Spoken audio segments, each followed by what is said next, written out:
कपिल देव से इनकी एक तुलना की जा सकती है यहाँ पे। एज ए प्लेयर तुलना नहीं करूंगा क्योंकि दोनों का कैरेक्टर जमीन आसमान का फर्क है। वो ऑलराउंडर थे और जब शुरुआत में आए थे वो भी 135 140 वाले बॉलर थे वो भी, तो बॉलिंग ऑलराउंडर थे। लेकिन कपिल देव जो जितना ग्रेट ऑलराउंडर था वो मतलब इंडिया में कभी पैदा ही नहीं हुआ कोई। तो Bumrah can be better bowler than Kapil Dev, ये भी है। लेकिन कपिल देव जैसा नेचर है इनका, कपिल देव का जो नेचर था, वो गावस्कर का नेचर जो था वो बहुत रिजर्व थे।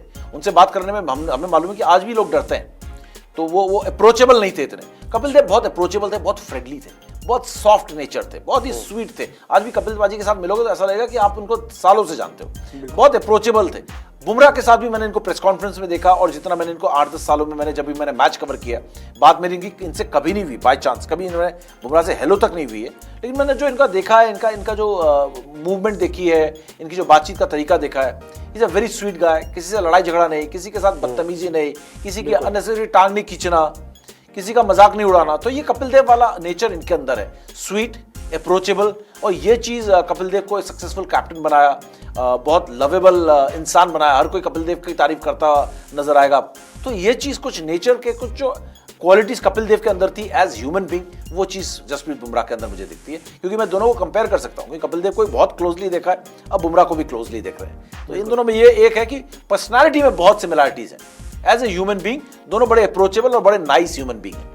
बिल्कुल। और सर जब प्रेस कॉन्फ्रेंस में आए थे बुमराह, तब भी जैसे जो सवालों के जवाब भी दिए, जैसे विराट कोहली पर सवाल पूछा गया और ये भी एक सवाल पूछा गया था कि जब रोहित शर्मा आ जाएंगे तो क्या आप उनसे बोलेंगे कि अब आप रहने दो, मैं ही कप्तानी करूंगा। तो वहां पर हम्बलनेस दिखी, थोड़ा विनम्रता दिखी। बोले नहीं, मैंने उनके अंडर खेला है। और जब विराट पर सवाल आया तो बोले मैंने उनके अंडर डेब्यू किया है, मैं उन्हें क्या इनपुट दूंगा, वो मेरे कैप्टन है और वो इतने बड़े खिलाड़ी हैं, उन्हें खुद पता है कहां पर कमी है, क्या है, वो खुद सुधार कर लेंगे। और मैं उन्हें, जैसा आज भी बोले कि मैं उन्हें आउट ऑफ फॉर्म मान ही नहीं रहा था। तो ये भी एक कप्तान होता है। सबसे बड़ी बात है कैप्टेंसी मिलने के बाद, लीडरशिप मिलने के बाद, वो जो एक रिस्पेक्ट का एलिमेंट होता है सीनियर खिलाड़ियों के बीच में, वो रखना बहुत जरूरी है। बिल्कुल, वरना फिर वहीं से तकरार शुरू हो जाती है सर।